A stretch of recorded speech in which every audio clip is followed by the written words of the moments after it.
Das mobile DJing ist heute so einfach wie noch nie. Du lädst dir ganz einfach so eine DJ-App direkt aufs Smartphone mit drauf und kannst sofort als DJ loslegen.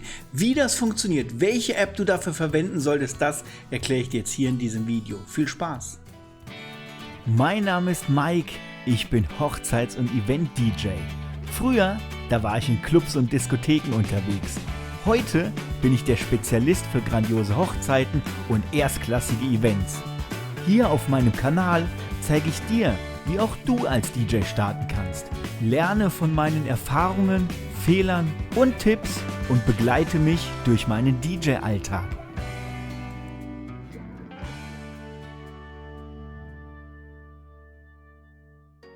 Hey Freunde, was geht ab? Hier ist der Mike und herzlich willkommen zu diesem Video. Du kannst das mobile DJing nicht nur auf dem PC, auf dem Laptop betreiben, sondern sogar schon auf dem Smartphone. Und dazu gibt es einige tolle Apps mit dazu. Und eine davon möchte ich dir mal vorstellen, mit der du sofort kostenfrei starten kannst, um sofort am Handy deinen ersten DJ-Mix zu kreieren. Zuvor möchte ich aber noch auf einen kleinen Videokurs aufmerksam machen, den es derzeit komplett kostenlos gibt. Das ist mein DJ-Einsteigerkurs und den findest du unter diesem Video verlinkt.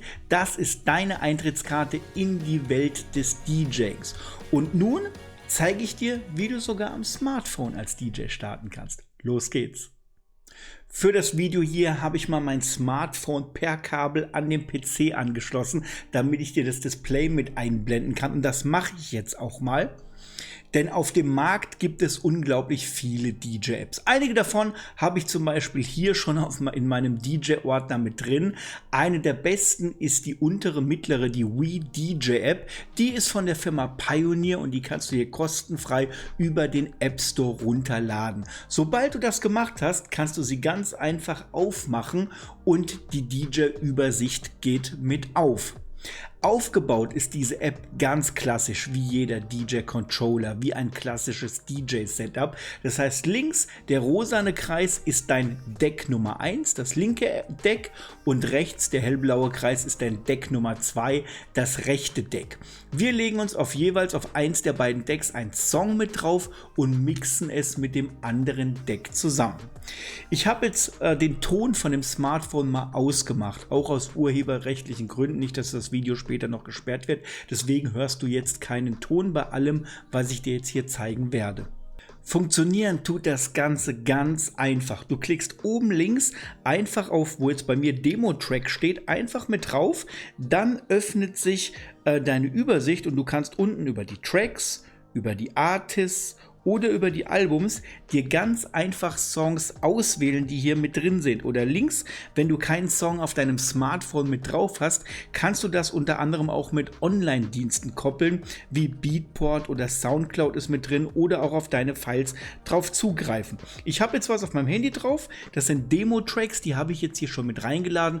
Wie gesagt, du kannst da deine eigene Musik verwenden. Das gleiche geht auch für das rechte Deck. Du klickst oben mit drauf und kannst dann auch Artists, Album, Tracks oder auch auf die Online-Dienste drauf zugreifen, um dir einen Track ganz einfach mit reinzuladen.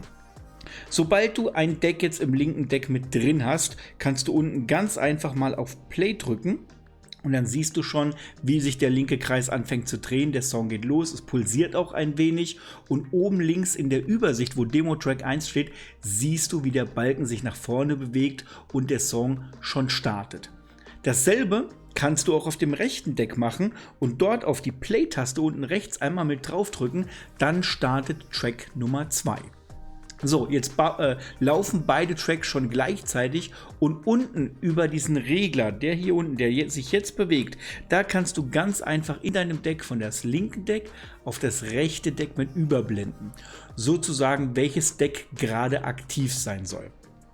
Um das Ganze natürlich DJ-mäßig anzupassen, gibt es noch das ein oder andere zu beachten. Dafür gibt es jetzt einen ganz kleinen Crashkurs im DJing. Und zwar hast du hier links Ich tippe da jetzt einfach mal mit drauf, deine BPMs. BPMs sind die Beats per Minute, das ist die Geschwindigkeit deines Songs. Da liegt der linke Song jetzt bei 128 BPM. Auf der rechten Seite, im rechten Deck, der Song hat auch 128 BPM. Der Vorteil ist, beide Songs, die ich jetzt verwende, sind schon mal gleich schnell. Falls das nicht der Fall ist, hast du hier die Möglichkeit, unten über diesen Pitch Fader hier einfach die Geschwindigkeit des Songs manuell anzupassen. Falls du das jetzt nicht hinkriegst und genau auf die 128 triffst, hast du unten neben dieser Q-Taste eine sogenannte Sync-Taste. Du siehst, wenn ich da drauf drücke, ich verändere nochmal die Geschwindigkeit, ich drücke drauf, zack, werden beide Songs auf dieselbe Geschwindigkeit synchronisiert und ich kann das Fenster wieder zumachen. Das heißt, über die Sync-Taste passt du die Geschwindigkeit von dem einen Deck auf das andere ganz einfach mit an. Und dann ist es so, wenn der linke Song jetzt zum Beispiel läuft und du startest den rechten Song, dann kannst du einmal auf die Sync-Taste drücken, er passt sie von der Geschwindigkeit an und du kannst jetzt ganz einfach den Song mit überblenden. Und zwar unten über den Crossfader mit drüber und so von dem einen auf den anderen Song mit reinwechseln. Und so kannst du zwei Songs miteinander mixen, indem du sie auf dieselbe Geschwindigkeit kriegst und unten über den Crossfader ganz einfach mit überblendest. Und das hier ist tatsächlich schon das Grundlegende, um sofort als DJ mit der App zu starten. Das Wichtigste ist, probier dich da mal drin aus, mix mal ein paar Songs miteinander. Du wirst ein immer besseres Gefühl dafür kriegen, wann du den Song überblendest, wie du den nächsten mit reinlädst. Da gehört ein bisschen Übung mit dazu.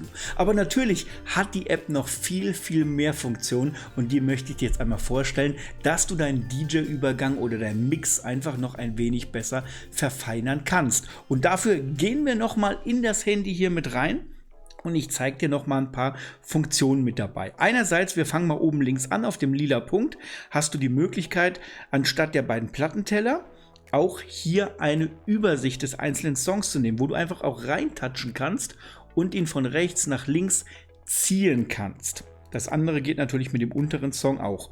Und wenn du jetzt den Song startest, siehst du auch, wie er hier durchläuft und so hast du eine bessere Übersicht der einzelnen Songs. Dasselbe kannst du natürlich auch noch mal in einer Hochkant-Version machen. Je nachdem, welches Design, welcher Look dir besser gefällt oder welche Musik du auflegst, kannst du wählen, wie gesagt, ob quer, ob hochkant oder ob du diese Plattenteller-Übersicht haben möchtest. Rechts daneben findest du einen sogenannten Automix. Das heißt, er kann dir Songs auch wirklich komplett automatisch ineinander mixen, dass du es nicht mehr manuell machen musst. Das ist aber eine Zusatzfunktion, die auch extra Geld kostet. Und wenn du da mal auf das Schloss draufklickst, dann siehst du hier in dem Online-Store, dass du viele Funktionen in der App noch freischalten kannst, die du unter anderem zum Beispiel auch einzeln freischalten kannst oder oben rechts Upgrade and Per Choice All für eine Einmalzahlung sämtliche Funktionen freischalten kannst. Wenn du das möchtest, mach das gerne, dann stehen dir natürlich noch viel, viel mehr Funktionen zur Verfügung, wie unter anderem auch der Automix. So, der kleine orangene Punkt neben dem Automix, das ist eine Aufnahmefunktion, dass du deinen Mix ganz einfach aufnehmen kannst, alles was du machst und auf dem Smartphone speichern kannst.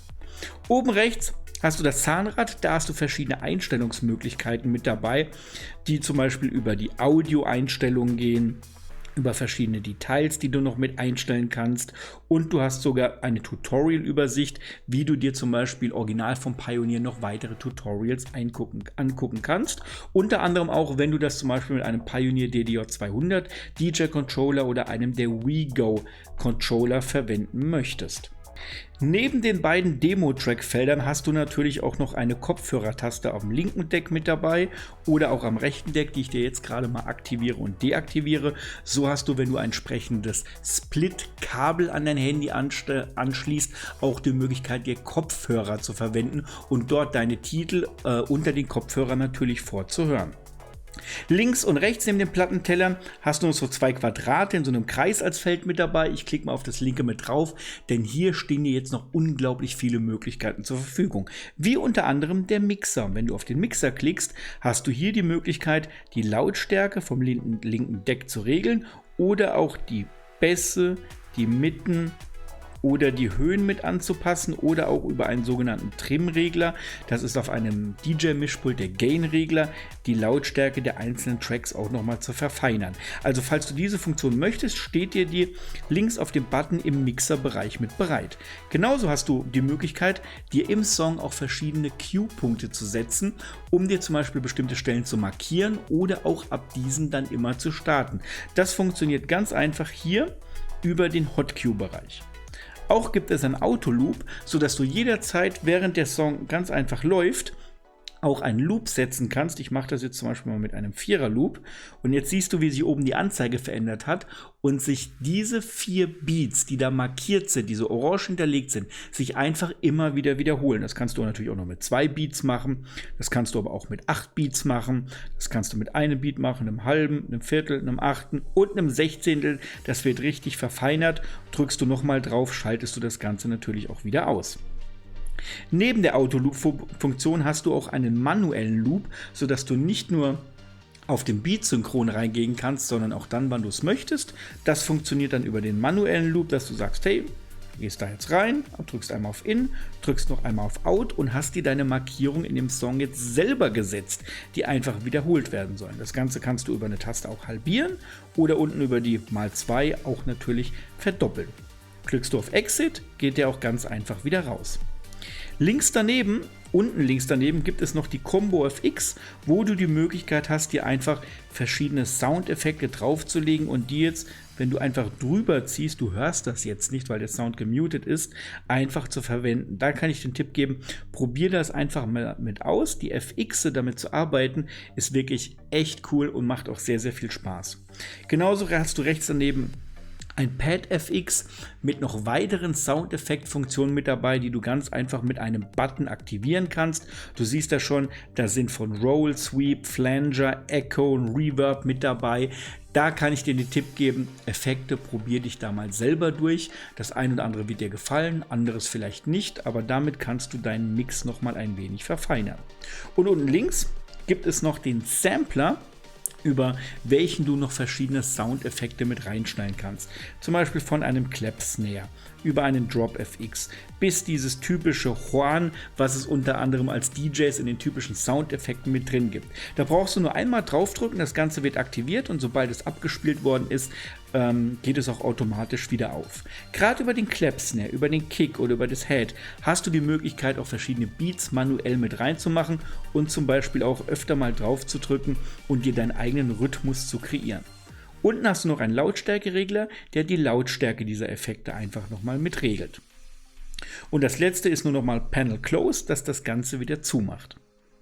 Darunter findest du noch eine Slip-Taste. Wenn du die aktivierst, wirst du, wenn du jetzt auf den Plattenteller drückst, den Song nicht anhalten, sondern er läuft oben weiter. Du siehst das, ich drücke drauf und er läuft weiter, aber an der aktuellen Stelle machst du einen kurzen Stopp. Lässt du los, läuft er trotzdem an der Stelle weiter, wo er ist. Deaktivierst du den Slip und drückst drauf, dann hält er, wie als wenn du auf eine echte Schallplatte drauf drückst, sofort an und läuft auch erst weiter, wenn du loslässt. Unten drunter hast du die Q-Taste, mit der du, wenn du drauf drückst, immer an den letzt gespeicherten Punkt zurückspringst. Mit der Play-Taste kannst du starten und kannst natürlich stoppen und die Sync-Taste habe ich dir ja auch schon erklärt. Rechts daneben hast du über dem Crossfader noch eine kleine Taste, da steht bei mir jetzt Roll Cut In mit drauf.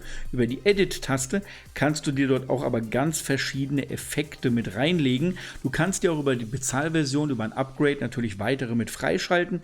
Ich nehme jetzt mal den Roll Cut In, drücke drauf, aktiviere ihn einfach und wenn du jetzt rüberziehst, aktiviert der automatisch den Song und macht einen Effekt mit drüber, einen sogenannten Roll Cut In. Da ist mein Tipp, probier das selber mal aus, hör dir das Ganze mal mit an, denn dann kriegst du auch noch ein besseres Gefühl dafür. Oh yes, das ist sie, die Wii DJ App auf deinem Smartphone, mit der du sofort als DJ starten kannst. Ich hoffe, ich konnte dir mit dieser kleinen Erklärung weiterhelfen und habe natürlich noch ein kleines Geschenk für dich. Ich habe schon mal angesprochen, unter diesem Video findest du die Möglichkeit, dir komplett kostenlos einen DJ-Einsteigerkurs von mir runterzuladen und dort auch mit einer richtigen Software am Laptop oder am PC zu starten.